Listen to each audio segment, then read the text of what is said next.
sa araw na ito. At muli, Lord God, nagsama-sama po mga kapatid ayon sa inyong sakdal na kalooban, ayon sa inyong salita, Lord God, hindi po sa aming kagustuhan, hindi po kami nag-aakala sa aming sarili na kami po ay tinawag niyo, kundi sinabi niyo po na tinawag niyo po kami at kami po ay nandito, Panginoon Diyos. Tulungan niyo po ang bawat isa, maging ang mga kapatid namin na wala dito, Lord God, na nawa, bigyan niyo po ng kaalaban ang puso ng bawat isa upang patuloy kaming manatili sa inyong mga banal na salita at patuloy na mauhaw at dumalo ng mga gawain ng mga sharing, Lord God. Tulungan niyo po ang bawat isa, Panginoon Diyos, na dagdagan ang pananampalataya, ang conviction, Panginoon Diyos, ang alab sa puso namin upang patuloy kami manatili sa inyong mga banal na salita. At sa mga makakakinig, Panginoon Diyos, ng mga mensaheng niyo sa huling panahon ito, Lord God, maging aming mga pamilya na malalayo sa amin, Lord God. Kayo po ang makapangyarihang Diyos, kayo po ang mabiyayang Diyos na abot lahat ang bawat sulok ng mundong ito, Lord God, upang makinig at maunawaan ang inyong mga banal na salita, Lord God.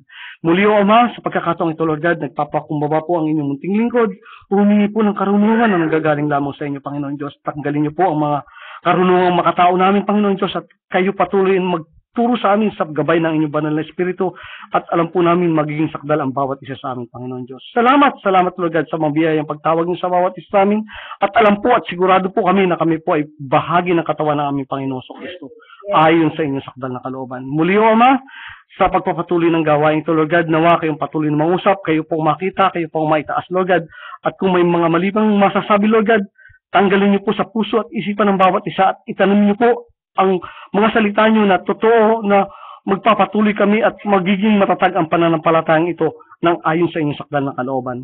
Sa pagdating ng aming Panginoon Kristo, ito po ang maiharap namin, ang inyong mga banal na salita, ang aming maalab na pananampalataya na ang pagtuturo ay galing lamang sa inyong banal na Espiritu at salita ng aming Panginoong Kristo, Lord God. Muli, salamat, Lord God, salamat sa patuloy niyong paggabay sa Iglesia, salamat sa nag-uumapaw na kagalakan sa bawat isa, Panginoon Diyos. Pinupuri namin kayo, pinasasalamatan, dinadakila, Lord God, lahat po ng mga samong mga dalangin ito ay hiniling namin sa pangalan niyo, bugtong na anak, ang aming Panginoong Kristo. Amen. Buksan natin mga kapatid ating Biblia sa Numbers 14 verse 40 hanggang 45.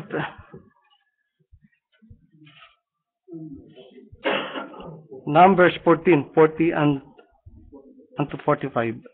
Sabi dito, and they go up early in the morning and got them into the top of the mountain, saying, Lo, we be here and will go up unto the place which the Lord had promised, for we have sinned. And Moses said, Wherefore now do ye transgress the commandment of the Lord, but it shall not prosper. May warning ang propeta ng Diyos. Go not up, for the Lord is not among you, but ye be not smitten before your enemies, for the Amalekites and the Canaanites are there before you, and they shall fall by the sword, because you are torn away from the Lord. Therefore the Lord will not be with you. But they presume, in 44, but they presume to go up into the hilltop. Nevertheless, the ark of the covenant of the Lord and Moses departed not out of the camp. Hindi sila sinamahan. Then the Amalekites came down, and the Canaanites which dwelt in that hill, and smote them, and discomfited them, even unto Hormah. Purihin ang Diyos. Ang Diyos ang magpala na kanyang mga banal na salita. With the times po mga kapatid. Hallelujah. Magandang umaga sa ating Diyos na buhay at sa inyong mga kapatid. Kagabi pa, mga kapatid, ang Panginoon Diyos ang patuloy na nangusap sa bawat isa at nagbibigay ng kagalakan. So, yung encouragement ng ating kapatid, huwag natin kalimutan yung pagtitipon at maraming bagay ang mga inihahayag sa pamamagitan ng sharing, hindi lamang sa gawain ng itong gawain na tuwing Friday. Subalit, alam natin na mahalaga ang bawat pagtitipon. Kahit ito man ay maliit, malaking pagtitipon, o kahit man ito ay nagkausap na kayo magkapatid, kayong dalawa lang, nag-uusap kayo sa pamamagitan ng banal na Espiritu na nagsasalita sa bawat isa, alam natin na ito'y kagalakan at katatagan ng bawat isa. Now, seek ye first the kingdom of God. Napakagandang mga pananalita. Paalala ng ating Diyos na buhay na kailangan unahin natin siya. Humihingi si Solomon ng matalinong puso, hindi ng matalinong isip. So, hindi siya nagbabaka sakali dahil alam niya na puso ang umiiral, hindi yung isip niya. He is not presuming. So, alam natin mga kapatid, yung mga healing na testimony, napakaganda dahil nakita natin bindikado ang church. Bindikado ang mananampalataya na gumagalaw ang Diyos sa buhay ng bawat isa natin. Walang imposible. All are possible with God. At sa simpleng mga healing lang mga kapatid, yung patotoo ng ating sister, napakagandang patotoo mga kapatid. Amen. Maging sa maliit na healing naman mga kapatid, dahil last nung magbakasyon tayo, nung last Eid, pangalawang araw ng Eid, talagang ang sama ng pakiramdam ko. Sabi ko, hindi ko nga, bakit Lord, ano ba yung, mayroon ba akong mali? Bakit ganitong pakiramdam? Ang sakit, ang sama ng pakiramdam ko. Sabi ko, Lord, kayo nang bahala. Niklaim ko na pinagaling niyo na ako. So, dumaan ang araw, nakalimutan ko yung prayer ko. Hapon, nagkasama-sama kami ng Sister Baby na kumakain. Doon ko naalala, sabi ko, bakit wala na akong nararamdaman? So sabi ko, Lord, unknowingly, yung prayer mo, inanswer niya, hindi mo nalalaman. So, nakakagalak mga kapatid. Lalo pa yung mga ganun patotoo. Na talaga nakita mo, mayroong mayoma. May taning ang doktor. Sino pa ang aalis sa pananampalatayang natagpuan natin sa pagkakataon? So, mga kapatid, the Old Testament, it is the shadow of the New Testament. Kung may healing doon, mas maraming healing na nangyayari ngayon. Kung may biyaya doon, mas mabiyaya ang Panginoon. Kaya, mga kapatid, yung parating patotoo ng ating kapatid, sabi nga natin, hindi na tayo magbabanggit ng pangalan. Dahil alam na natin kilala na natin. Saan ka nakakita ng church? Hindi inuobliga mag-tithes.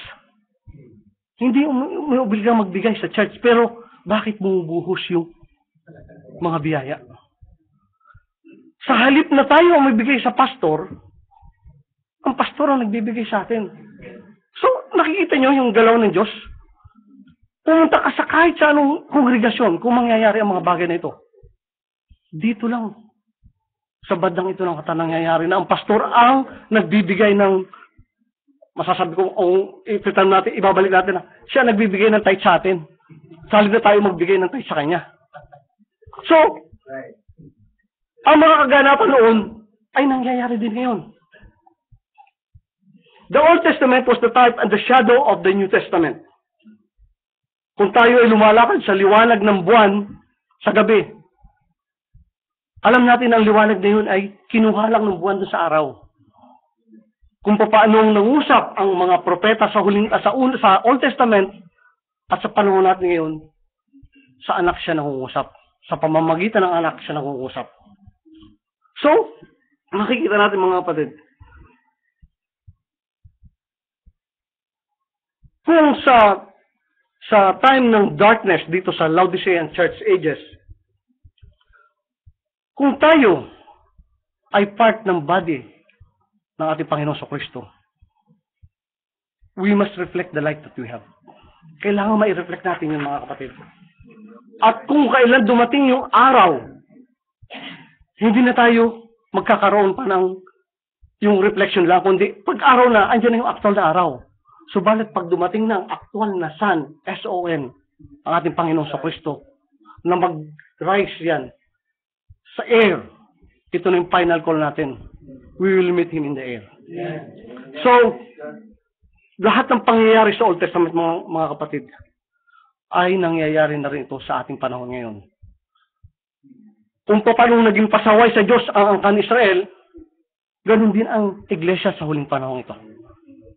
Maging ang mga denomination, nagiging pasaway. Ngayon, ang mga nasa mensahe, nagiging pasaway na rin. So, makikita natin mga kapatid, ang pangyayaring nabasa natin kanina, lahat ng ito ay nangyari sa Kadesh Barnea. Pagkatapos na magbigay ng report ang 12 tiktik at sabihin kung ano ang kanilang nakita. So, ano ba itong lugar ng Kadesh Barnea na to? Alam natin sa history ng Israel, ang Kadesh Barnea ay isang napakahalagang lugar. Kung pag-uusapan na yung paglalakbay ng angkan ng Israel o yung paglabas nila sa bansang Ehipto, pagtawag ng Diyos upang ilabas sila. Ang Kadesh Barnea ay isang mahalagang site na pansamantalang tinigilan ng angkan ng Israel habang sila ay papunta sa Promised Land. At maraming mahalagang bagay, maraming mga ganapan, mahalagang pangyayari ang naganap sa lugar na ito. Sa lugar na ito, dito pinalo ni Moses yung bato. Na dumaloy ang masaganang tubig upang maibsan ang uhaw ng mga nagrereklamong angkan ng Israel. Sa lugar na ito, ang lugar ng Kadesh Barnea ito ay nasa disyerto ng Zin, Z-I-N, na tumitipo rin sa S-I-N dahil dito nagkaroon sila ng mga pagkakamali. Sa lugar na ito, inilibing si Miriam. Pero mababasa natin sa number 20. Numbers 20 verse 1. At yung kay Moses sa number 20 verse 11. At di rin kalayuan dito, sabi nga nung nagbasa ako sa internet, one day na travel mula Kadesh Barnea, doon naman inilibing si Aaron. At mula doon sa lugar na ito, nagpadala si Moses ng kanyang sugo upang humingi ng permiso sa hari ng Edom para sila ay makaraan sa kanilang lugar papunta sa Promised Land. At mula din sa lugar na ito, nagsugo si Moses ng 12 prinsipe ng angkan Israel upang tiktikan ang lupain ng Kanaan para malaman nila kung anong kondisyon ng lupain na ibinigay sa kanila ng Diyos. And after 40 days, bumalik sila sa kampamento at nagbigay sila ng napakagandang report, mga kapatid. Ano sabi niya sa number 13:27? And they told him and said, "We came into the land whither thou sentest us, and surely it floweth with milk and honey, and this is the fruit of it." So may dala silang ebidensya. So makita at makakit, isang kumpul na ubas na pingga. Pag pininggayan ng 2 tao, ibig sabihin yan, talagang napakainam ng lupain ang nakita nila na pinangako ng Diyos. Very inspiring, very encouraging, napakagandang report. Subalit, pagkatapos ng matikman ang bunga ng lupa, nagkaroon agad sila ng pagdududa sa salita ng Diyos.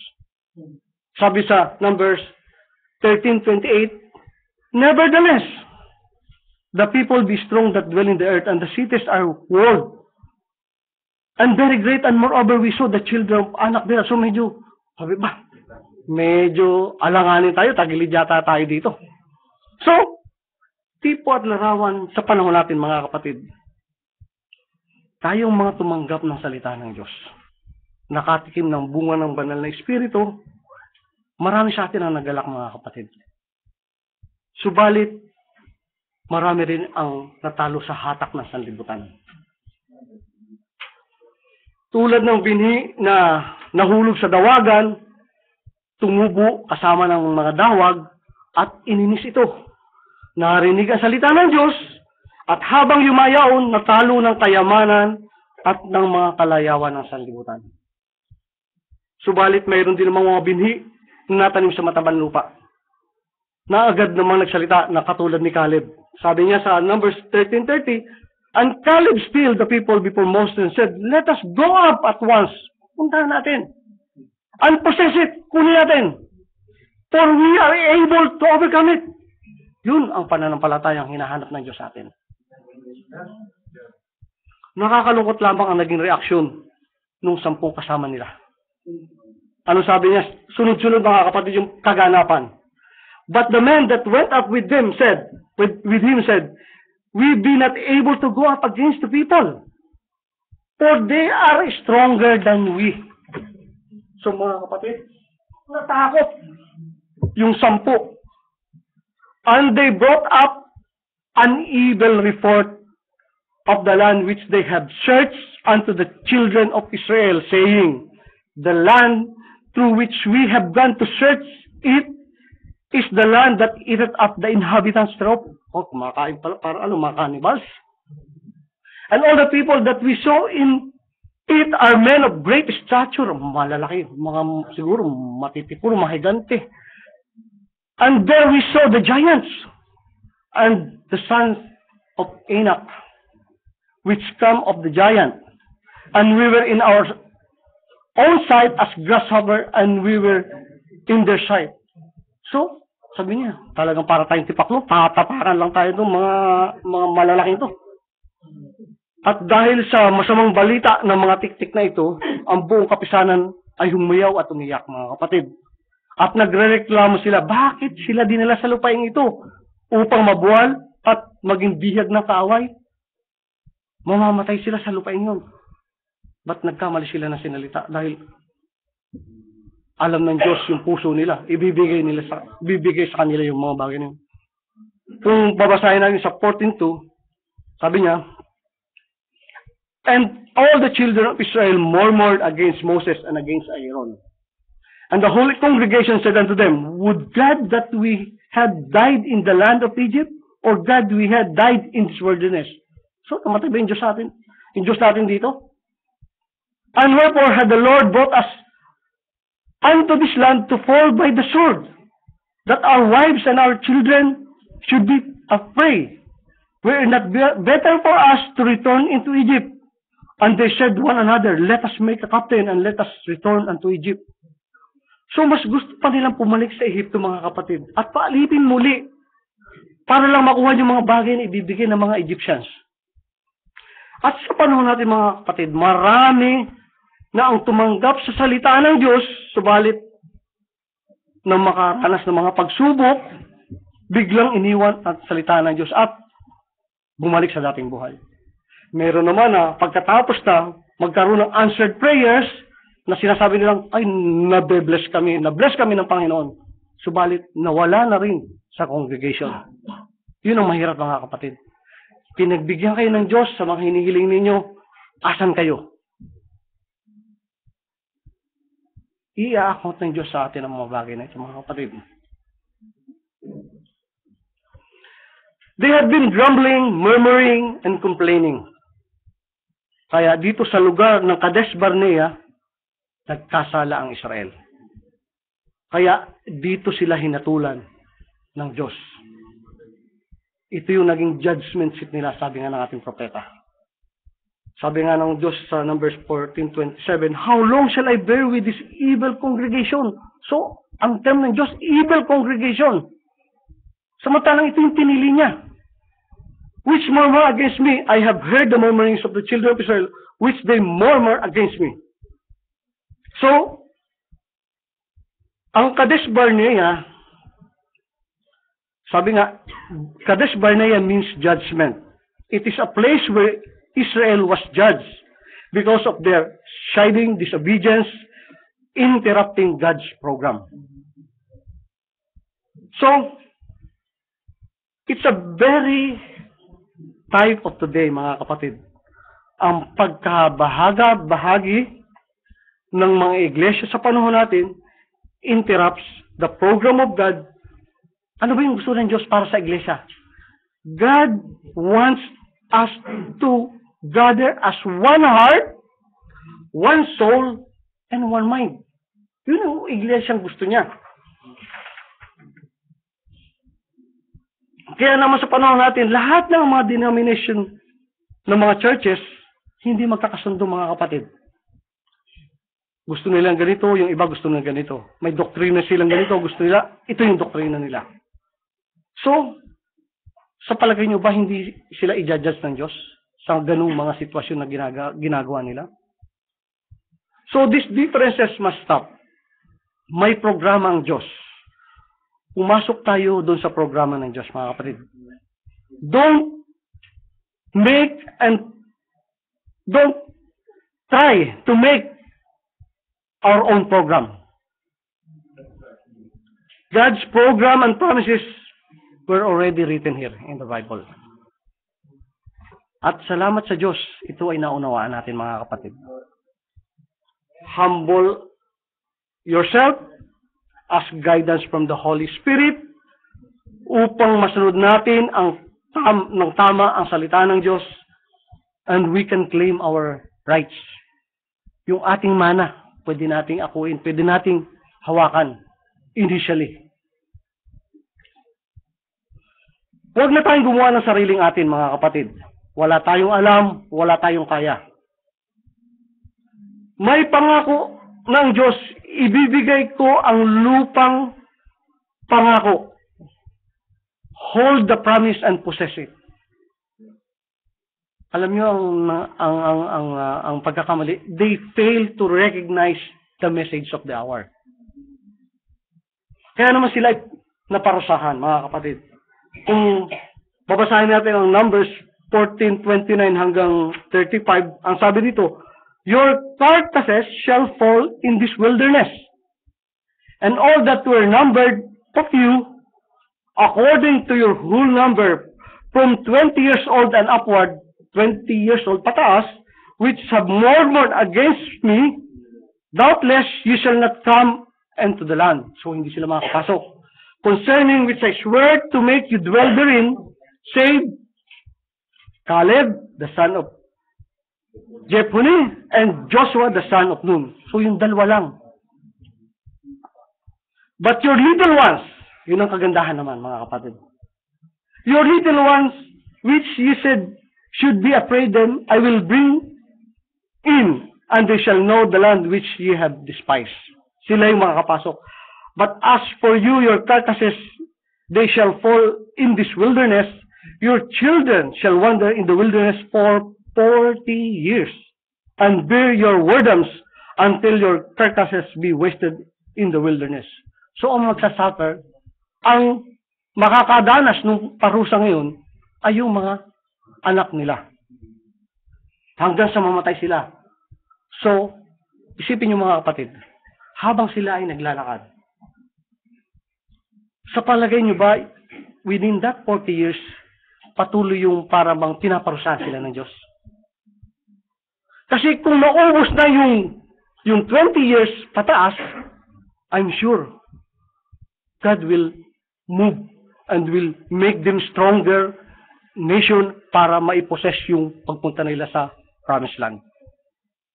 So, makita natin mga kapatid, habang ang congregation ay may isang hindi sumusunod at gumagawa ng kalokohan, dalawa lang ang ibig sabihin niyan.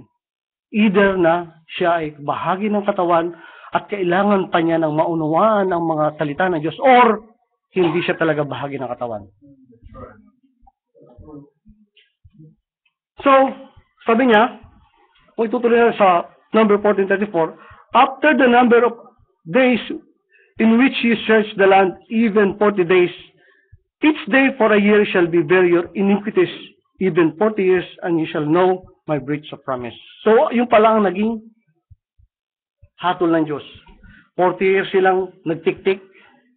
Nung bumalik sila, nagbigay sila ng evil report. For one day na nagtik-tik sila, 1 year ang katapat. Mag-iikot sila sa wilderness. I, the Lord, have said, I will surely do it unto all this evil congregation that are gathered together against me in this wilderness. They shall be consumed, and they shall die. So dahil sa katigasan ng ulo ng mga reklamador na angkan Israel, instead of a short period of time, ang kanilang paglalakbay naging 40 years. At talagang ikukonsume yung 20 years pataas, talagang papatayin ng Diyos. So ang kagandahan mga kapatid, at kabutihan ng Diyos, merong mga espiritual na tao na patuloy na mahawak at nakikinig at sumusunod sa palatuntunan ng Diyos.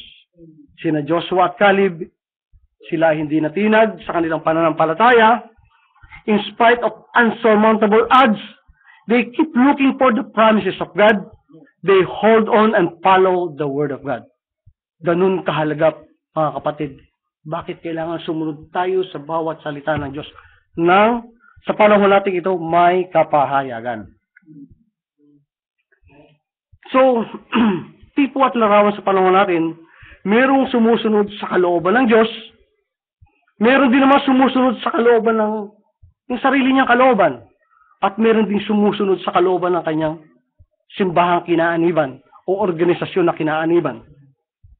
Subalit alam natin ang magiging resulta kung susundin natin ang ating sariling kalooban o ang doktrina, dogma o kredo ng ating mga simbahan, ito ay patungo sa kapahamakan at pagdurusa lamang, mga kapatid. So, kailangan malaman natin yung pangako ng Diyos kung ito ba ay nasa tamang panahon upang samahan tayo ng Diyos. Noong time na binigyan sila ng Diyos ng pagkakataon upang makita ng personal ang lupang pangako at natikpan nila ang bunga ng prutas, sabi niya, totoo nga, it is flowing with milk and honey. Subalit, natakot silang iposes ang lupang ito at nanaig yung takot sa mga naninirahan doon. At sila ay natakot sa tao, hindi sila natakot sa Diyos.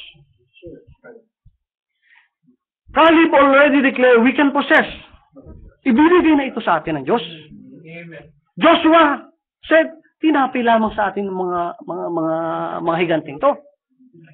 Tingnan niyo mga kapatid, kung gaano katigas ang ulo ng angkan Israel. Kung kailan sila hindi inuutusan, saka naman sila nagpumilit. It was in Kadesh Barnea, the first attempt to take the land of Canaan. Ito yung unang attempt nila. Pero nabigo sila. So, kung babasahin muli ang kaganapan sa number 1440, they rose up early in the morning and got them up into the top of the mountain, saying, Lo, we have here and will go up unto the place which the Lord had promised, for we have sinned. Na-acknowledge nila yung pagkakamali nila. And Moses said, wherefore, now do ye transgress the commandment of Lord, but it shall not prosper. Dahil nagkasala sila, sa hindi nila pagsunod sa programa ng Diyos, mas pinakinggan nila yung 10 kay Caleb at kay Joshua, gusto nilang bumawi sa Diyos. Gusto nilang ipakita sa Diyos na susunod kami. Subalit, sa anong paraan? Sa papaanong paraan? Ito ay sa paraan ng sarili nilang kalooban, hindi sa kalooban ng Diyos. Hindi sa paraan na sinabi ng Diyos sa kanilang propeta. Nagbigay na ng salita ang propeta ng Diyos. Huwag kayong lumusob, huwag kayong umakyat. Go not up, sabi sa 42, for the Lord is not among you. Hindi nyo kasama. That ye be not smitten before your enemy. For the Amalekites and the Canaanites are there before you, and you shall fall by the sword, because you are turned away from the Lord. Therefore, the Lord will not be with you. Subalit naging matigas pa rin ang ulo nila. Again, but they presume to go up into the hilltop. Nevertheless, the ark of the covenant of the Lord and Moses departed not out of the camp. Hindi sila sinamahan ni Moses at ng ark of the covenant. Then the Amalekites came down, and the Canaanites which dwelt in that hill smote them and discomfited them even unto Hormah. So bigo ang unang pag-atake nila sa kalaban. They did not take heed the message of the hour. They are following the wrong light. They are following the right message in the wrong time. At napahamak lamang silang lahat. Kaya lagi natin tandaan, mga kapatid, there is always a spiritual food in due season. At habang dumadaan ang panahon ng iglesia, mayroong iba't ibang mensahe sa kada panahon. May iba't ibang pagkain. Ang pagkain noon ay maaaring ikamatay natin ngayon. At yan ay kinakain ngayon ng mga iglesyang denominasyon. At ang pagkain sa mga susunod na panahon, maaaring maging lason sa atin. Dahil hindi pa ito napapanahon ngayon. At marami na ang kumakain niyan sa panahon natin. Lalo pa yung mga nasa mensahe sa huling panahon. Eating the doctrine of we are now in the millennium time. Ito ba yung pagkain natin sa panahon natin? We are in the glorified body. Ito ba yung pagkain natin sa panahon natin? Holding on the Third Testament Ito ba yung pagkain natin sa panahon natin? Tapos ng white throne judgment, ito ba yung pagkain natin sa panahon natin? It is the future food. Kaya huwag na tayo magbaka sakali. The prophet already told us, go not up, for the Lord is not among you.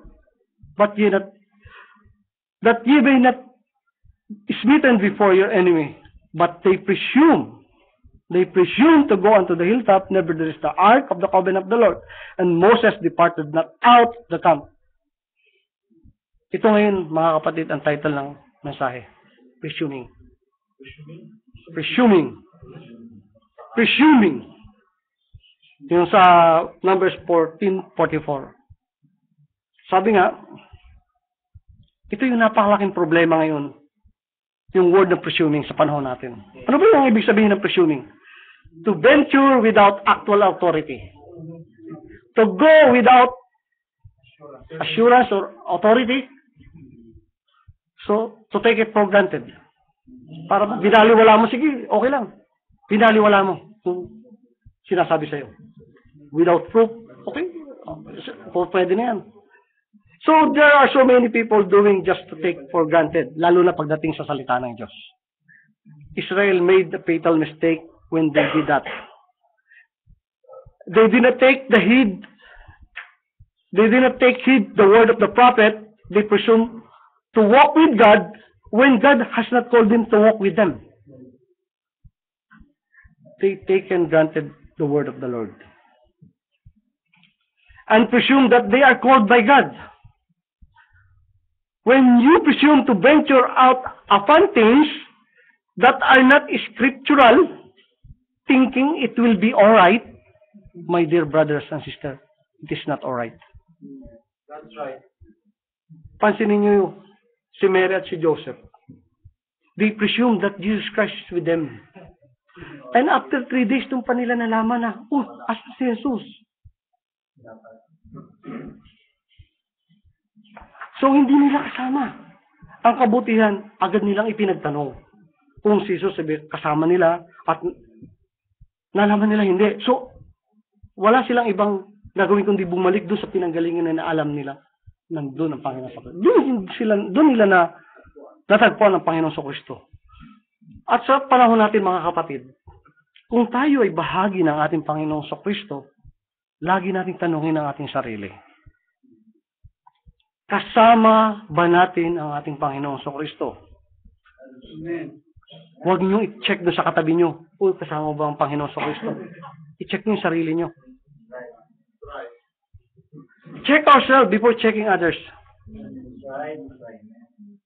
Remember that our road to salvation, there's only room for two. It is you and God, me and God. It is an individual affair. Work out your own salvation.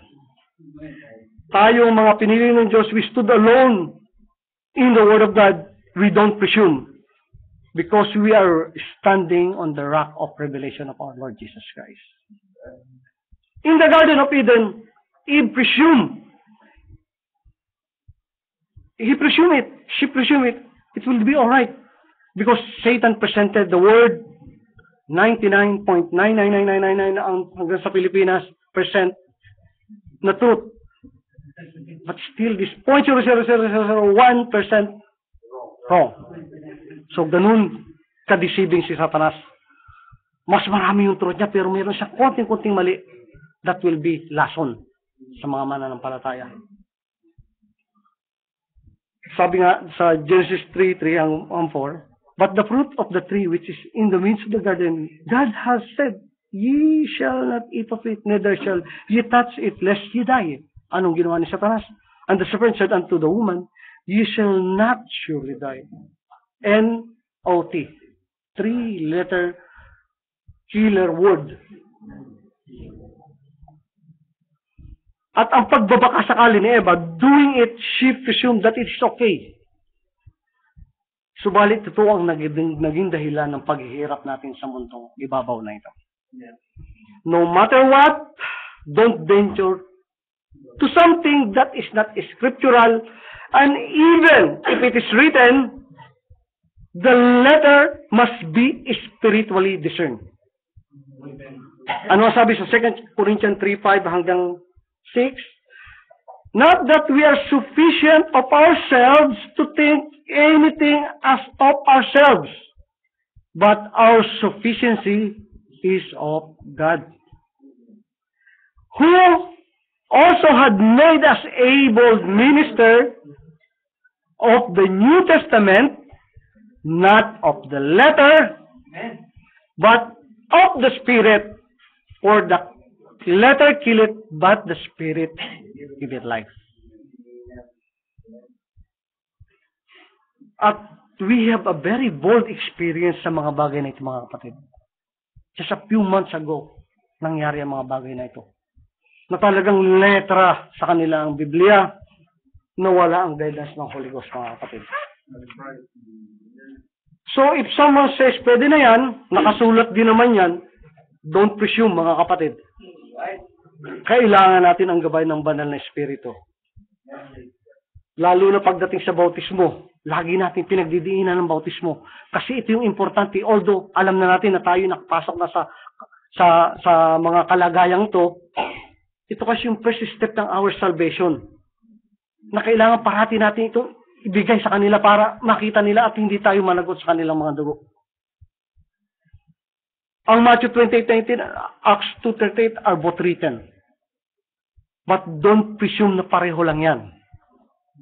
We have to do this baptism with authority. Only God Himself could interpret His Word.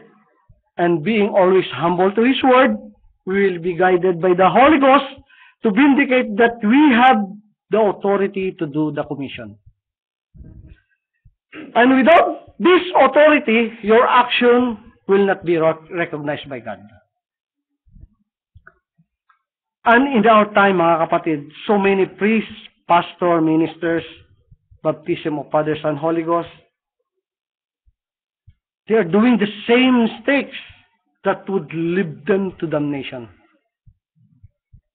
No matter how forceful a preacher can preach, how well he can make it look alright, but if it is contrary to the Word of God, and giving all the question marks when they are preaching the Word of God, leading to more confusion, stay away from it.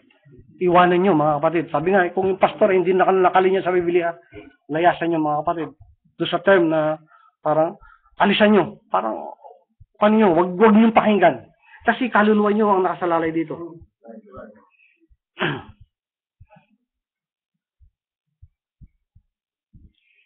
So, if it is contrary to the Word, basura nyo. Take only the Word of God. Kung ito'y utos o kredo o libro ng mga tao, ang kunin nyo ay ang salita ng Diyos. At dito sa banda ng iglesyang ito ng Qatar, sa munting congregation na ito, we have only one law. And that is love. It's not an ordinary love, but it is an agapaw love, not a phileo love. We have one book, that is this Bible, and we have one creed, and that is Christ, our Lord. Kaluluwa natin ang kasalalay, mga kapatid, kaya dapat eksakto yung pagganap natin upang maging katanggap-tanggap tayo sa harapan ng Diyos. Sabi nga, that's alright, mga kapatid. God is full of mercy.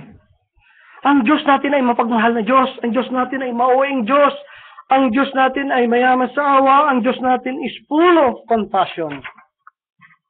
So, kaya, sabi nga natin, propeta, now look at this, my dear brothers and sisters. Jesus is a man of full compassion. Passing through thousands of people who are sick, crippled, blind, lame, mga nangangailangan ng biyaya ng Diyos. But what did He do? He walked over where the Father showed Him. Maybe to a man who has cancer or blind, He healed. And then, He walked away, leaving 1,000 others unattended. Is that a man of full compassion? Feeling that way as you saw him, if you are there in the sin, leaving the other unattended or unhealed, it is unfair. Paano naman yung ibang nangangailangan? It is only human compassion. It is only human sympathy. But the Word of God doesn't use any compassion. The Word of God must be obeyed. Kailangan sundin. No matter gaano pa kasakit yung makahiwa ng ating laman. You have to obey what Father had shown us. We have to obey what Father has shown us. Sundin natin kung ano yung pinapakita ng Diyos sa atin. Kaya tanda natin mga kapatid, may hangganan din ang awa at biyaya ng Diyos. May hangganan din ang kanyang pagmamahal, may hangganan din ang kanyang pagkalinga. Ang Diyos natin ay mayroon ding galit. Darating din ang oras na ibubuhos niya ang galit niya sa mundong ito. Kaya sabi nga sa Revelation 40:19, and the angel thrust in his sickle into the earth, and gathered the vine of the earth, and cast it into the great winepress of the wrath of God. And I heard a great voice, sa Revelation 16:1, and I heard a great voice out of the temple saying to the seven angels, Go your ways, and pour out the vials of the wrath of God upon the earth. So makita natin mga kapatid, may limitasyon. Merong time limit yung pagbibigay ng biyaya ng ating Panginoon. Napakahirap ang kapatid kung tayo iaabutan ng kagalitan ng Diyos. At sa panahon natin ito, binibigyan tayo ng pagkakataon upang makaalis sa mundong ito bago dumating ang kagalitan ng Diyos. Kaya yung maipanganak ang muli sa pamamagitan ng Espiritu ng Diyos, napakahalaga upang tayo makaiwas sa galit ng Diyos. Subalit karamihan sa tao, Brad, parehas lang yan, yung Father, Son, Holy Ghost, yung Jesus name, parehas lang yan, ganun din yun. Hindi ganun yun. Sabi niya, basta ako, Brad, wala akong inargabyan ng tao, okay ako. Okay ka sa akin, okay ako. Basta wala akong ginagawang masama, hindi ako mananagot sa Diyos. That is so self-righteous. Being so self-righteous is presuming only, mga kapatid. You are presuming. Wala kang kasiguraduhan doon. They presume, ito na yung mga napapag-sharingan natin kagabi, they presume na tumulong ka lang sa mga nangangailangan, okay na sa Diyos. They presume na tumulong ka sa mga nalindol, nabaha, nasunugan, ligtas ka na. They presume na kung lagi tayo nasa iglesia, holy ka na. Sabi nga nasa iglesia ka nga, yung utak mo naman lumalakbay kung saan-saan. Tandaan natin, kasama natin nas kung saan, sumasama yan. Pag ang ginawa niya, kundi mag-report dun sa Diyos. O yung anak mo, tulog na naman. O yung anak mo, kung ano-anong ginagawa, hindi nagpe-pay attention dun sa sinasabi sa pulpito. O yung anak mo, wala na naman, tinan mo, bakante yung upuan, sino na mawala? Sa sharing, nawala na lang kagalakan yung mga iba, wala na sa sharing, hindi na umaattend na sharing. Mabuti pa nung mga nakaraan at umaattend, pero ngayon, nagkaroon ng biyaya, nawala na. Masakit mga kapatid, hindi ako na may personal, it is general. Baka ma-misunderstood niyo ako, may pinatatamaan. This is the Word of God. Ayoko managot mga kapatid, dahil hindi ko ma-personal man ang mga kapatid, dadaanin natin sa pulpito. Kung ang bawat isa sa atin, ito, kaya alam mo, nagkaroon ako ng kagaanan dahil paano ko ma-i-deliver, Panginoon, ito dahil baka ito maging personal sa kanila. So, nung makita ko napapag-usapan kagabi, na itayo ng ating kapatid, Lord, hindi na ako mananagot. May kasama na ako na wala na sa pananagutan ko yung mga bagay na yun. So, kailangan natin makita mga kapatid, ang kahalagahan ng salita ng Diyos.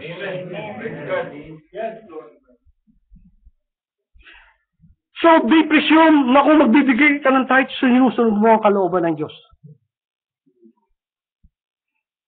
But you are only presuming na mabuti ang ginagawa mo. Saan ba nakabase yung kabutihan mo? Ito ba'y ayon sa kalooban ng Diyos or ayon lang sa kalooban mo? Dapat malaman ng tao kung ano ba ang kalooban ng Diyos, kung tamang pagsunod sa salita ng Diyos, yun ang kagustuhan ng Diyos. Alalahanin mga kapatid, again, ang bautismo ang pasaporte natin pagdating sa kaligtasan upang tayo ay makalapit muli sa salita ng Diyos. At napakagandang mga attitude natin dahil tayo ay tumanggap sa bautismong ito. At alam natin, sigurado tayo sa ating kaligtasan. Kailangan lang magpatuloy tayo mga kapatid. Hindi yung natanggap na natin yung tamang bautismo. Kailangan lahat tama. Walang magiging mali.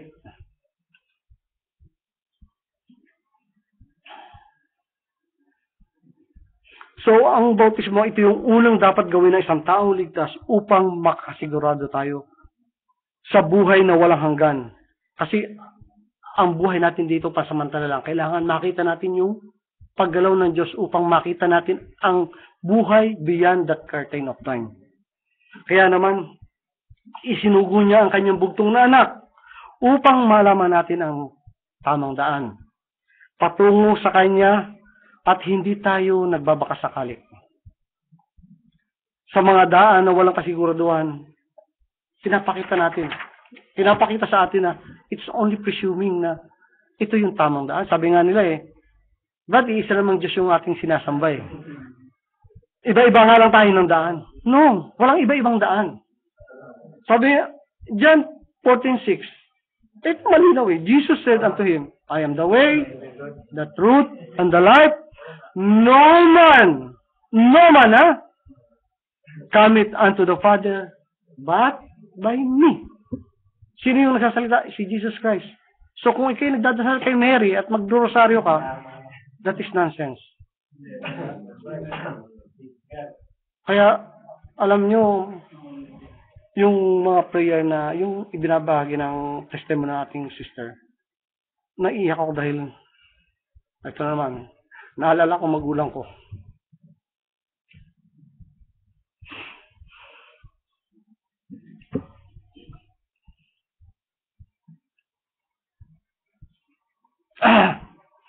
So, nagbigay na ng salita ang Diyos. Si Jesus Christ dapat ang ating maging daan. Subalit marami pa rin ang sumusunod sa daan ng mga iglesia. Naturo ayon sa karunungan ng tao, dogma, credo, patuloy na inilalayo ang tao sa Diyos. Kaya naman, sa dami ng churches na nagkalat sa buong mundo, marami pa rin ang lito at ligaw sa paglapit sa Diyos. Because they are all presuming that ito ang daan ng kaligtasan. Kaya kahit ano pa ang gawin nila para gumawa ng kabutihan, patuloy pa rin sila sa paggawa ng kasamaan. Patuloy pa rin sila sa kanilang mga kasalanan. So, ano ba yung kasalanan? It is paninigarilyo, pag-iinom, pagmumura sa magulang, pagsisinungaling, pangangalunya. It is only the outcome. Ang totoong kasalanan ay yung hindi natin paniniwala sa salita ng Diyos. Kasi lahat ng sinasabi mo salangsang sa salita ng Diyos. Ibig sabihin, pag hindi ka sumusunod doon sa salita ng Diyos, magagawa mo ang mga bagay na ito. So sin is not unbelief. So sin is unbelief to the Word of God. Ngayon mga kapatid,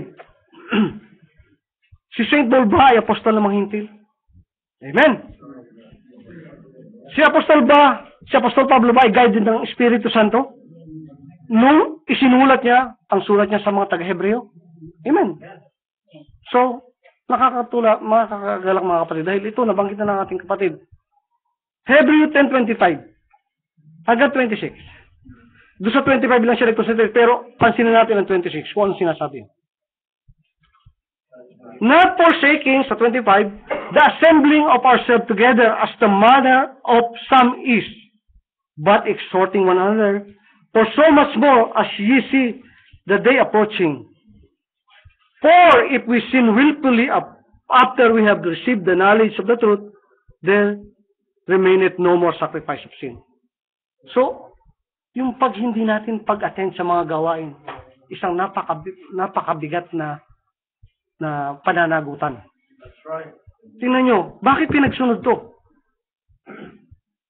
Hindi biro na sasabihin mo okay lang na, Brad, pagod ako eh. Brad, wala eh. Wala kang makuhang tamang salita pagdating. Pag humarap ka sa Diyos, anong sasabihin? Anong ihaharap mo sa Diyos? So, napakahalaga mga kapatid ng pagtitipong ito. Dahil tayo ay sumusunod sa salita ng Diyos. Maaaring sa buong linggo pagod tayo sa dami ng ating trabaho, subalit it is worth it na tayo ay dadalo dahil ano ang bunga nito? Buhay na walang hanggan. Kung tayo ay hindi a-attend sa sharing, ito ba ay makakalugod sa Diyos? Hindi. We can presume and justify our action. Kung bakit hindi tayo makadalo sa gawain, kahit ano pa ang dahilan natin, ito ay hindi magbibigay ng kagalakan sa Diyos. Kung tayo ay hindi dadalo sa mga gawain at mga sharing, ito ba ay magdadala sa atin sa kasukdalan? Kung tayo ay parating stay away from doon sa apoy, magbabaga ba tayo? Kung tayo malayo doon sa pinag-aapoyan.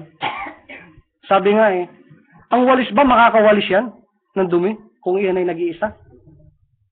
Kung pinagsama-sama nyo ang tingting ng walis, makakabuo yan ng isang mapwersang pagwalis sa mga dumi.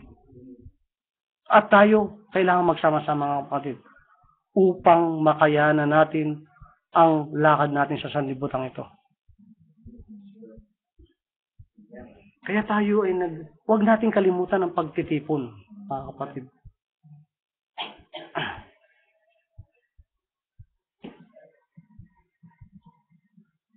So take heed the word of God. Kung tayo ay mananatili sa salita ng Diyos, lahat ng pangako ng Diyos na nandito sa Biblia, lalo pa ang eternal life na pinakakaasam natin, ito ay makukuha natin.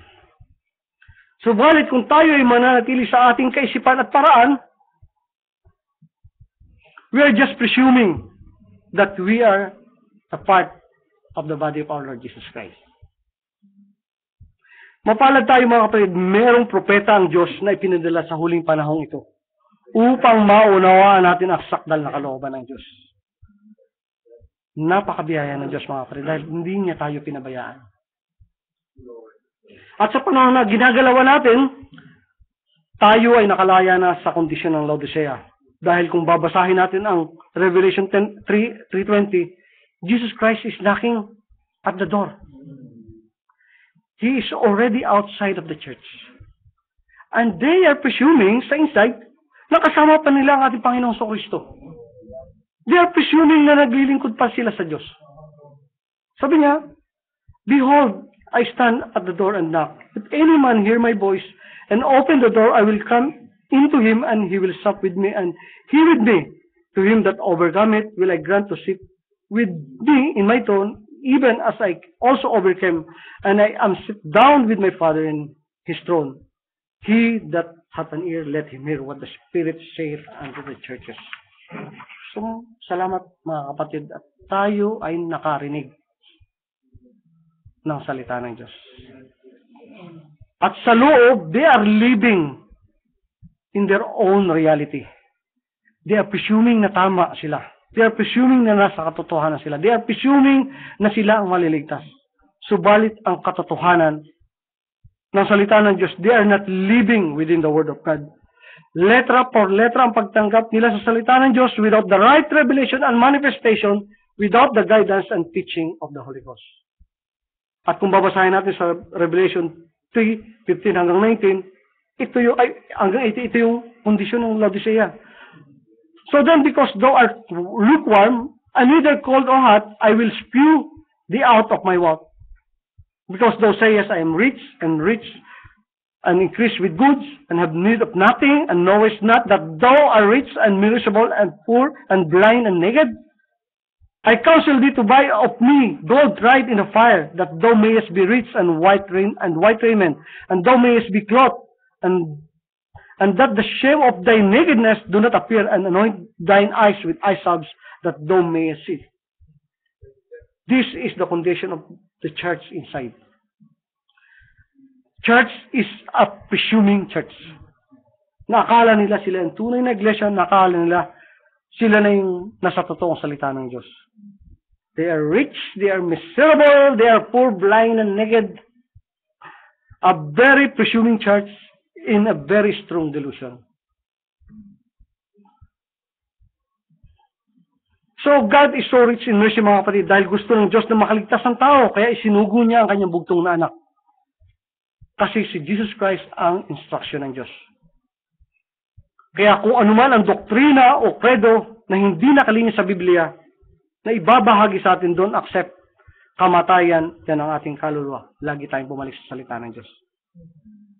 I-check natin kung tamang kapahayagan ba, ito ba ay nagpapatibay ng ating pananampalataya, ito ba ay nagdudugtong-dugtong sa salita ng Diyos, ang salita ba ng Diyos ay naglalapat-lapat? Wala ba tayong nagiging question mark pagdating sa mga kapahayagan na ibinabahagi? Nagbabangga-bangga ba ang salita ng Diyos? Hindi. Dahil ang sumulot ng Bibliyang ito ay guided ng Holy Ghost. Ano sabi ng Peter, 2 Peter 1:20? Knowing first that no prophecy of the Scripture is of any private interpretation. So 21, for the prophecy came not in all time by the will of man, but holy men of God spake as they were moved by the Holy Ghost. So guided sila ng Holy Ghost. Walang ibang i-acknowledge ang Diyos kundi ang kanyang mga banal na salita. Kung ito ay sinabi niya noon, yun na yun. Hindi na magbabago. Nakasulat na rito, ito na yun. Hindi magbabago. Dapat lang maunawaan natin. At kahit sa mga mensahe ng propeta sa huling panahon ito, nahayag sa kanya lahat. Tapos na. Yung ministry niya, 10:7. In the days of the voice of the seventh angel, when he shall begin to sound, the mystery of God should be finished, as he hath declared to his servant, the prophets.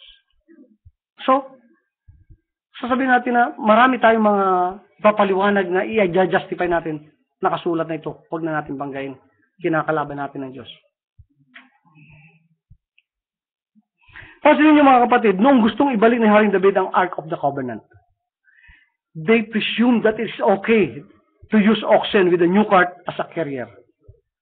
And they presume that any Israel can hold on the ark. They have all their sincere intention, lalo na si Haring David na sobrang kagalakan. Kung babasahin natin sa 2 Samuel 6:4-5, and they brought it out of the house of Abinadab, which was at the Gibeah, accompanying the ark of God, and Ahio went before the ark.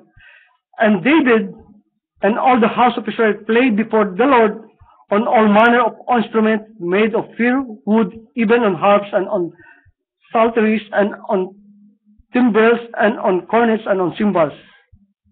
But God, sa mga kagalakan nila, lahat ginawa nila para talagang nakita nila, naggalak sila dahil itatransfer nila ang Ark of the Covenant. But God already gave the instruction. It can only be touched and carried by the Levites. Our God is unchangeable God. He given His word, and that is final. So when the oxen stumbled and the cart was being pitched over, a sincere man with his heart full of love, hinawakan niya para hindi bumagsak ang cart. Ano nangyari? Pinatay siya ng Diyos. Dahil hindi siya dapat humawak ng cart.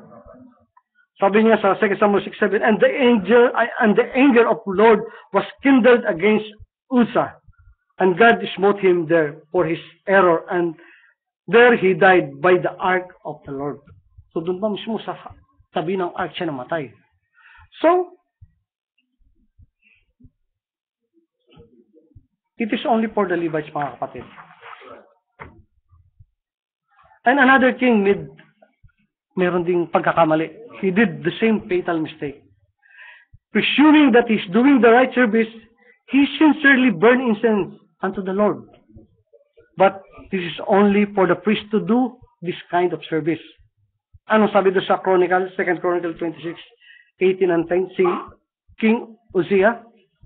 And they withstood Uzziah the king and said unto him, I appertain it not unto thee, Uzziah, to burn incense unto the Lord, but to the priests, the sons of Aaron that are consecrated to burn incense. Go out of the sanctuary, for thou hast trespassed, neither shall it be for thine honor from the Lord God. Then Uzziah was wroth and had a censer in his hand to burn incense. And while he was wroth with the priest, the leprosy even rose up in his forehead before the priest in the house of the Lord from beside the incense altar. So nagkaroon siya ng leprosy. At hanggang sa mamatay siya, may leprosy siya. Ito ay natala sa mga sulat ni Prophet Isaiah.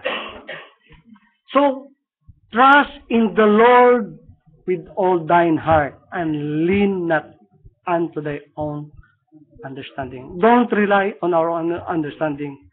Huwag na tayong magbaka sakali, mga kapatid. Don't take the word of God for granted. Word of God means serious business. Amen. Amen.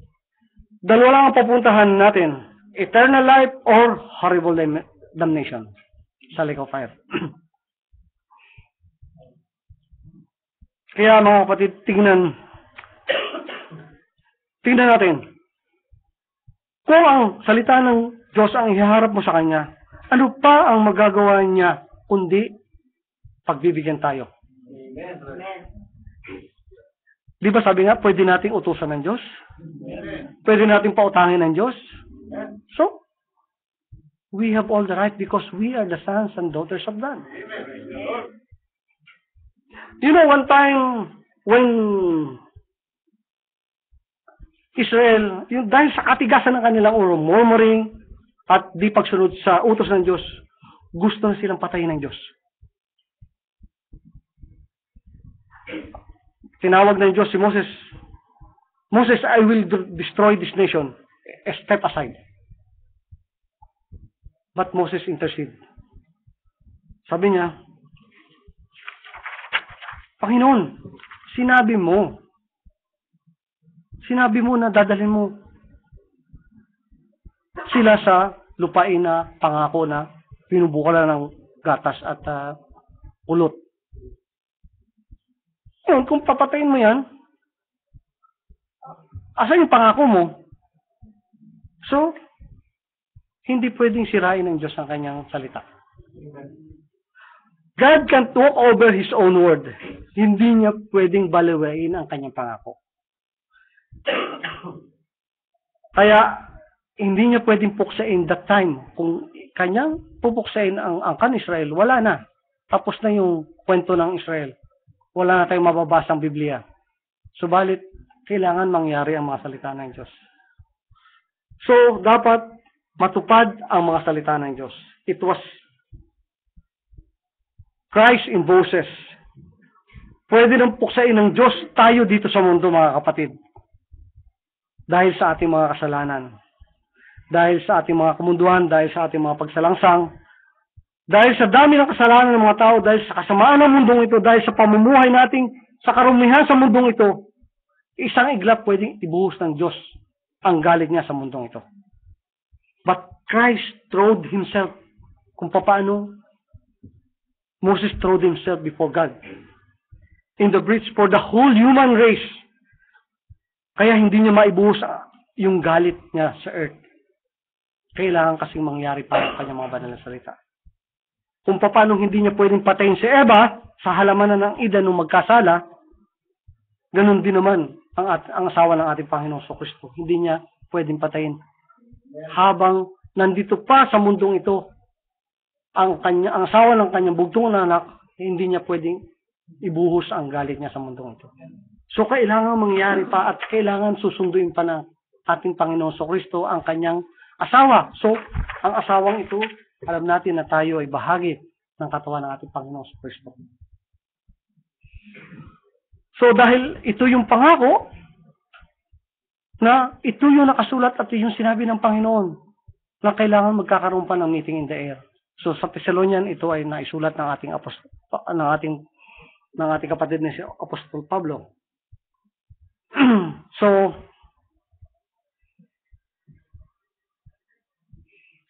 Kung ang isang mananampalataya patuloy na nagpapasakop sa salita ng Diyos at patuloy na gumagawa ng kalooban ng Diyos, the Holy Spirit is teaching him. So, doon lang makakagalaw ang Espiritu Santo kung tayo ay patuloy na magpapaloob sa salita ng Diyos. Hindi na tayo nagpipresume, sigurado na yung kaligtasan natin dahil nagliwanag ang Day Star sa puso natin at klaro na hindi na tayo sumusuntok sa hangin dahil sa pagdating sa ating kaligtasan. Nakilala natin yung buhay na Diyos, nakilala natin ang ating Panginoong Kristo, naunawaan natin na may Espiritu Santo na ibinigay at patuloy na nagtuturo sa atin. Sigurado ng ating pananampalataya, we have the right understanding of His Word at hindi na tayo nagpipresume kung sino yung Diyos natin. We are standing on the rock of revelation of who Jesus Christ is at alam natin kung saan tayo pupunta. So, siguro naman sa lahat ito, alam na natin kung saan tayo pupunta. Unless na may ginagawa tayong kalokohan sa ating sarili. Kung tayo lumalakad lang na mag-isa sa labas ng church. So, nasa sa atin mga kapatid. So, don't presume. Lagi magtanong mga kapatid. Libre ang tanong, sabi nga ng pastor. Libre ang tanong. Sa mga sharing, sa mga pagkatapos ng gawain, may mga sharing. So, without money, without price. Dapat sa panahon natin, settle na yung mga question mark sa isip, sa puso, sa kaluluwa natin, mga kapatid. We are not anymore presuming kung ano yung eternity to eternity. So, kung mayroon pang hindi masyadong nakakaunawa, andito ang ating mga kapatid, andito ang ating pastor. We are not anymore presuming sino ba yung first creation ng Diyos. Dati, hindi natin maintindihan. So, pabiyaya ang Diyos. We are not anymore presuming na tama ang 1 week, mali ang half week. Na tama ang half week, mali ang 1 week. We are not anymore presuming na saan ba tayo pupunta kung tayo mamatay sa mundong ito. We are not presuming na meron pa bang 7 thunders na mag-a-utter para tayo magkaroon ng rapturing faith. We are not anymore presuming tapos na ba ang hiwaga ng Diyos. So, we are heading to two-head unity. Dalawang ulo. United in God's Word. United in man-made presumptions. And that is Satan's head. So, we are led by the rock.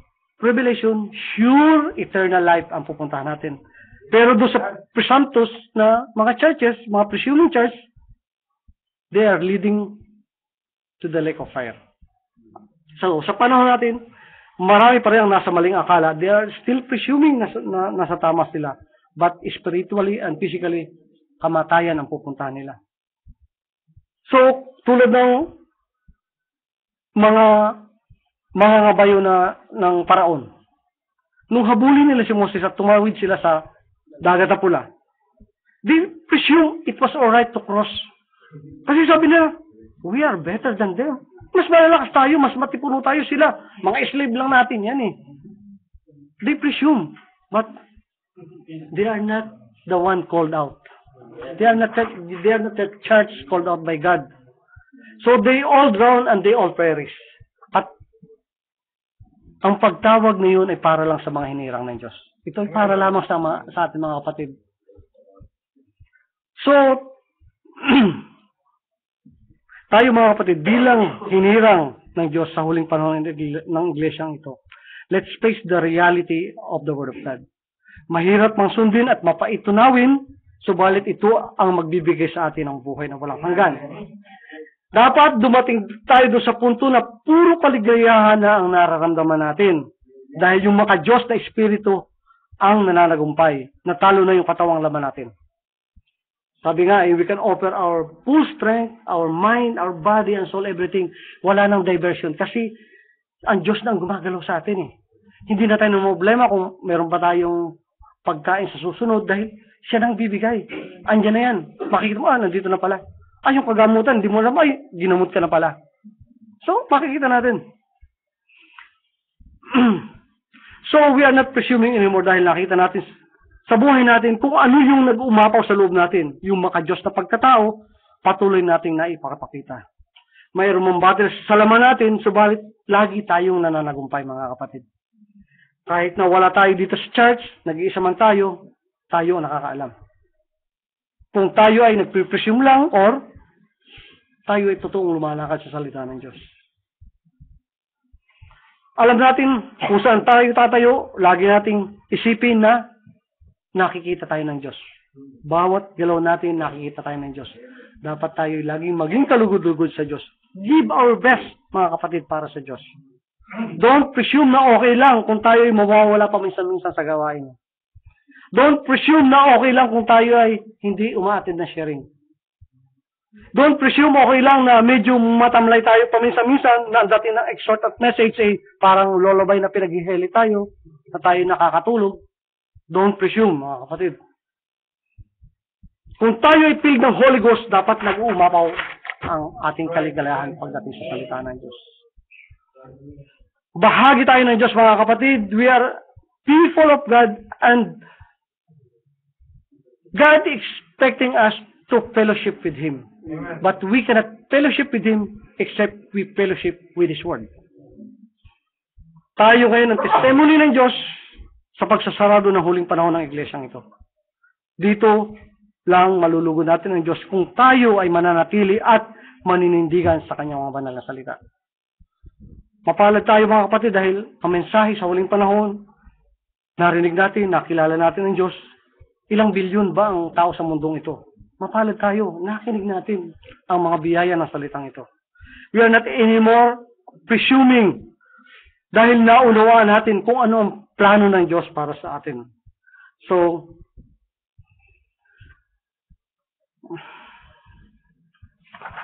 mga kapatid, kung paano nag-presume sila sa Kades Barnea, sila ay napahamak. At hindi sila sinamahan ng Diyos. Nawa, sa darating na pag-agaw, mga kapatid, walang maiiwan sa atin. Walang iiwanan ng Diyos. Let us pray one another. Nawa, ang buhay natin ay patuloy na maging pagpapala sa bawat isa sa atin. Ang Diyos natin ay napakabuting Diyos. Ang Diyos natin ay mauwing Diyos. Ang Diyos natin ay napakabait na Diyos. Subalit, mga kapatid, darating at darating. Parating uli, ating isapusid, darating at darating din ang galit ng Diyos. Tandaan natin, lahat ng mga presuming, lahat ng mga nagbabaliwala sa salita ng Diyos, lahat ng mga nagsasalang sa salita ng Diyos, lahat ng mga nagkukutya sa salita ng Diyos, ang mga ito ay mananagot sa Diyos. Pag dumating ng pag-aga, bubuhos ang galit ng Diyos at lilinisin niya ang mundong ito. Subalit yung mga hinirang ng Diyos, wala na dito. Hindi na nila maranasan ang mga paghihirap na ito. Kaya ito yung mga kaganapan, mga kapatid. Pagkatapos ng rapture, darating ang tribulation for half week. Susundan ang great tribulation for half week. Tapos babagsak ang galit ng Diyos. At pagkatapos ng paglilinis, darating ang ating Panginoon Kristo kasama niyang kanyang asawa upang maghari sa millennium habang nakatanikala si Satanas. Pagkatapos ng millennium, Satan will be loosened again. Kukubkubin ang bayang banal, subalit babagsak ang apoy ng Diyos. Sagog ang Magog time. And after, there will be a second resurrection. This will be the general resurrection. Na lahat ng namatay ay ibabangon upang humarap sa paghatol. Everybody will be judged not by their creeds. Everybody will be judged not by their dogmas. Everybody will be judged not by their church doctrine. Everybody will be not judged by their presuming, but everybody will be judged by the Word of God. Kaya, ang Diyos natin, mga kapatid, ito ay makatarungang Diyos. Hindi siya unfair. Lahat ay dadaan sa paghatol. Ang final verse natin, mga kapatid, Revelation 20:11 hanggang 15. And I saw a great white throne, and him that sat on it, from whose face the earth and the heaven fled away, and there was found no place for them. And I saw the dead, small and great, stand before God, and the books were open, and another book was open, which is the book of life, and the dead were judged out of those things which were written in the book, according to their works, and the sea gave up the dead which were in it. And death and hell delivered up death which were in them, and they will judge every man according to their works. So, according to their works. Death and hell were cast into the lake of fire. So, yung death and hell were cast into the lake of fire. This is the second death. And whosoever not found written in the book of life was cast into the lake of fire. Kung hindi, the final event, mga kapatid, will be ushering to eternity. To those name written in the book of life. So, nasaan tayo doon, mga kapatid? Nasa kaliwa ba o nasa kanan? Tayo yung kasama ng ating Panginoon sa Kristong nakaupo sa trono upang hatulan ang mga presuming na to. So, we are kasama ng Diyos, kasama ng ating Panginoon sa Kristo upang hatulan sila not by our own self, by our own word, but still by the word of God. Fair and square. Walang masisir, hindi nila pwedeng balikan ang Diyos na unfair ka. No. So, hanggang dito lang mga kapatid. God bless you and salamat sa ating Diyos na buhay. Purihin ang Diyos. Kasi tayo humingi ng pasalamat at paggabay sa Diyos. Praise God, hallelujah. Pakilang Diyos, muli Lord God, nagpapasalamat po kami sa oras na mga nagdaan Lord God, sa patuloy niyong pangusap na nawa Lord God, naging kalugulod ang buhay namin. Ito at nawa maging karapat-dapat kami sa buhay na walang hanggan na ibinahagi ng aming Panginoon sa Kristo. Na alam po naman ito ay nagmumula lamang sa inyo, Panginoon Diyos. Patuloy po kaming humihingi ng paumanhin kung mayroon po kami mga kakulangan, may mga kahinaan. Kung may pagkakamaliman po ako, Lord God, humihingi po ako ng patawad, Lord God. Ituwid niyo po ang mga nasalita kung hindi ayon sa inyong saktal na kalooban. Tulungan niyo po ang bawat sa Panginoon Diyos, maging ang mga kapatiran na wala dito sa panig na sulok ng mundo, Lord God. Na nawa, magkaroon kami ng isang nasa na nawa dumating ng aming Panginoon sa Kristo upang makaalis na kami sa tali na sanlibutan ito, Lord God. Tulungan niyo po lahat ng mga nangangailangan ng mga kagamutan at kagalingan, Lord God. Ang mga may pangangailangan sa mga pinansyal na mga bagay, mga material, Lord God, na kailangan namin habang naghihintay sa aming Panginoon sa Kristo. Ang mga pamilya namin malalayo sa amin, Lord God, kayo na po ang bahala. Tulungan niyo po kami, Panginoon Diyos, na nawa sila man po, Panginoon Diyos, ay makaunawa ng sakdal sa inyong mga banal na salita at aming mga asawa, aming mga anak, ang aming mga magulang, Lord God. Kayo po ang makapangyarihan Diyos na pwedeng baguhin ang kanilang puso upang manampalataya sa inyong mga banal na salita. Hallelujah, tulungan niyo po ang bawat isa, Lord God, at salamat, Lord God, sa mga kapatid namin na patuloy na nagbibigay ng kagalakan sa kanilang puso, Panginoon Diyos, upang kami po ay nagsama-sama, Panginoon Diyos, sa araw na ito. At nawa, Lord God, kung ano man po ang mga nagiging hadlang ng mga ibang kapatid upang dumalo sa gawain, Lord God, kayo po ang mag-alis, kayo po ang maglinis, kayo po ang magtanggal, Lord God. Ipinapanalangin po namin nawa, Lord God, bigyan niyo po lahat ng katatagan ang bawat isa sa amin, Lord God, na hindi po kami matatali sa mga kung anong sitwasyon, sa mga kung anong mga dahilan, Lord God. Muli, humihingi po kami ng paumanin, Panginoon Diyos, at nawa, patuloy na makalugod ang mga salita namin, na alam po namin na ito ay nanggagaling lamang sa inyo sa magbabahagi ng inyong mga banal na salita, Lord God. Muli, Ama, salamat, Lord God, at kung sino man po ang may mga request sa kanilang mga puso, Lord God, kayo po ang Diyos na nakakaalam ng lahat. Ibigay niyo po, Panginoon Diyos, ang mga nasa ng puso nila. Kung ito man po siya ikatatag at ikapupurin niyo at saka itatag ng Iglesia, Lord God.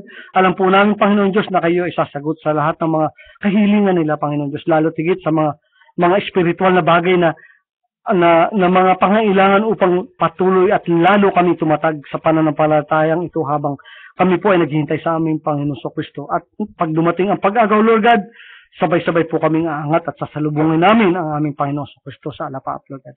Muli, O Ama, marami pong salamat at binabalik namin ang pinakamataas na papuri, pagsamba at pagluwalhati sa inyo, Lord God, sa dakilang pangalan ng iyong bugtong na anak, ang aming Panginoon sa Kristo. Amen, Lord.